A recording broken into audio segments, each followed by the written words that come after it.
Before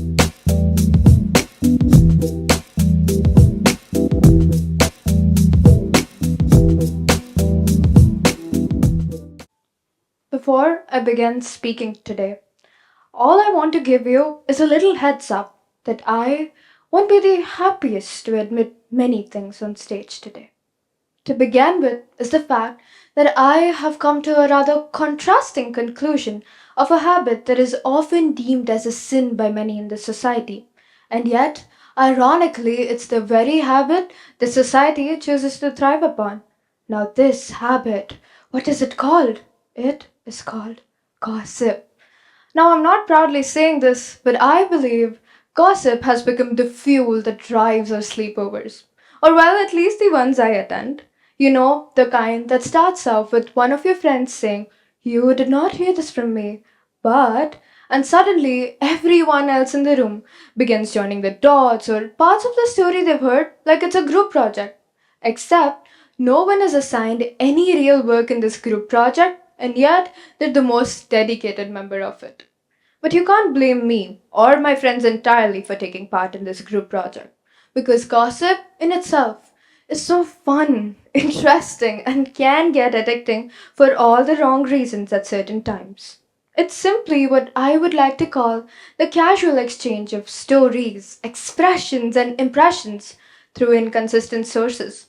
And growing up, I've had this weird obsession, or well said, immense love towards history. Not because I was some kind of academic prodigy or nerd, no, but because of two main reasons. To me, history was the only subject that made gossip sound so smart, intellectual, and well, academic. Because if you look into it, history has it all: the rise and fall of kingdoms, who betrayed whom married whom, and entire revolutions taking place just because someone said something like, "let them eat cake." But jokes apart, I believe that gossip and history in itself holds something much, much more deeper to them. Because it's never really about the person who's being talked or discussed about. It's about us, you and me, about how we see, interpret, and project other people's stories through our vision, or how we create our own understanding of truth. And if we're to name this, I would like to call it the social mirror. The mirror that reflects not what is real, but what we as people want to believe is real. You see, there's two perspectives of understanding how a social mirror really works: factual and imaginative. But since I have been called delusional by my friends more times than I can count, and not for the reasons I would like to mention on stage today, I prefer going ahead with the perspective that allows you to imagine. So picture this: you're at a carnival filled with strange attractions, and you step into one such tent called the Memory Maze. And as you step in, you notice that you're surrounded by glowing orbs, red, black, and blue in color, each holding a piece of your life. Like your first day at school, the time you got your pet, your biggest fight, or even your first heartbreak. All of it just like it was in Riley's head from inside out. And as you walk past these emotions, you go through everything: sorrow, joy, laughter, and so on until you hit the last room, the present, the actual mirror maze. Every mirror you see is held by someone you know: your parents, teachers, classmates, friends, mutuals, or even strangers online. Each mirror reflects a version of you. Some mirrors make you look flattering and they show your best side, while others make you look painfully distorted. Some mirrors even show a side of you that even you don't recognize. And as you stand there struggling to find your one true reflection, all you do is find opinions. Opinions dressed as the ultimate reality, and you're stuck in this endless loop, not between multiple mirrors surrounding you, but between two selves, two versions of your thoughts: who you are and who you think you appear to be. That is the social mirror, whose invisible reflection is shaped by society's perception of you and your own perception of those other perceptions. So, if you were to ask me, Aditi, what really is the effect of the social mirror you're talking about, and what happens when you're surrounded by them all the time? Honestly, That's something even I'm not completely aware about.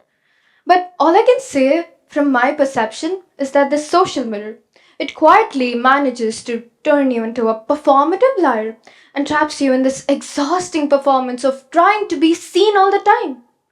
Because to the society and the mirror, all of us, we're performers, singers, songwriters, dancers, actors, poets, or well said, puppets. Until we can give, and constantly keep giving. And once our strings they fall off, the society and its mirror they don't consider us worthy enough to be reflected upon anymore. And this mirror, its effect, it isn't necessarily always loud or dramatic. It's often subtle. It can show up in the smallest of ways.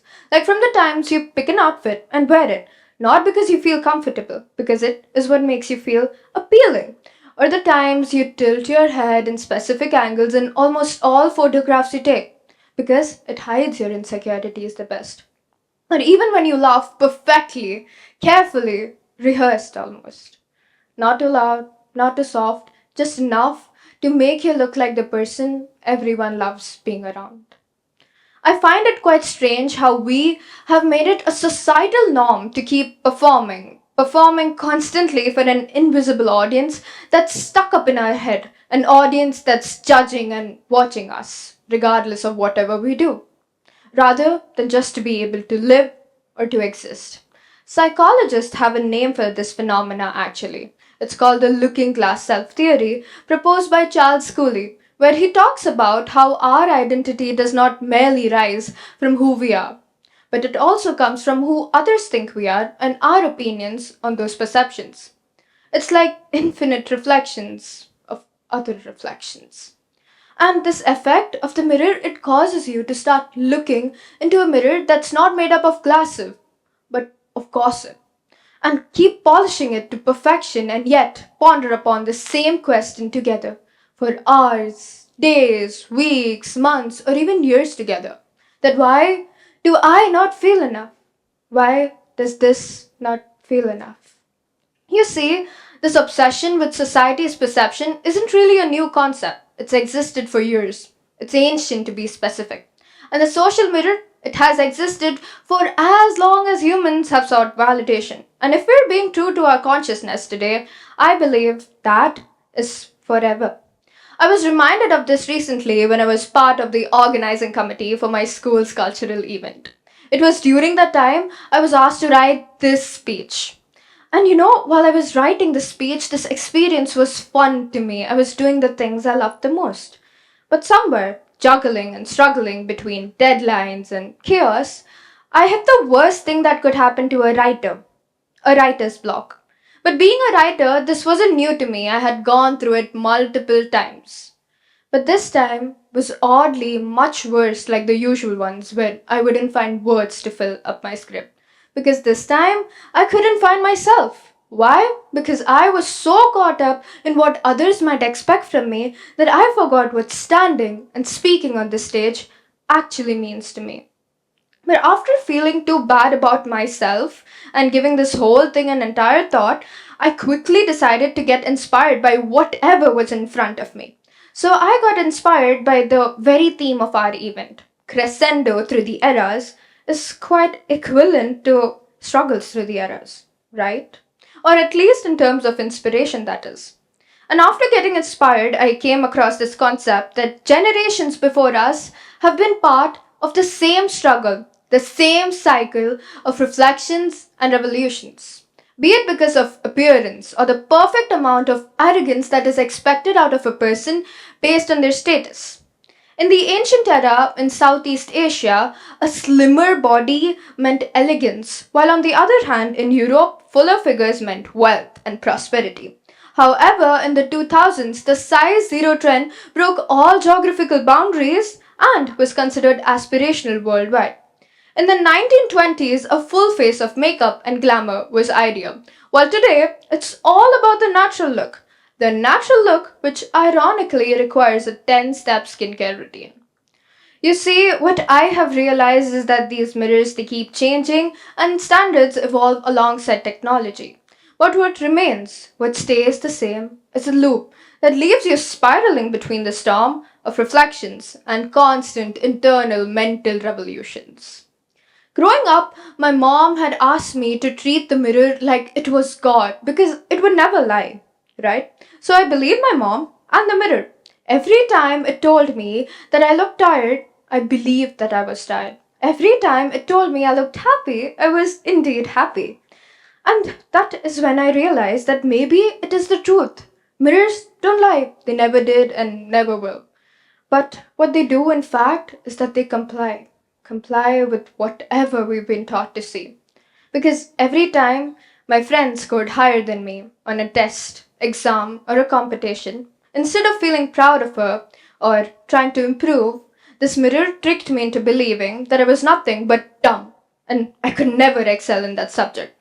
Every time I felt confident, this mirror, it would portray an odd reflection of me where I looked simply arrogant.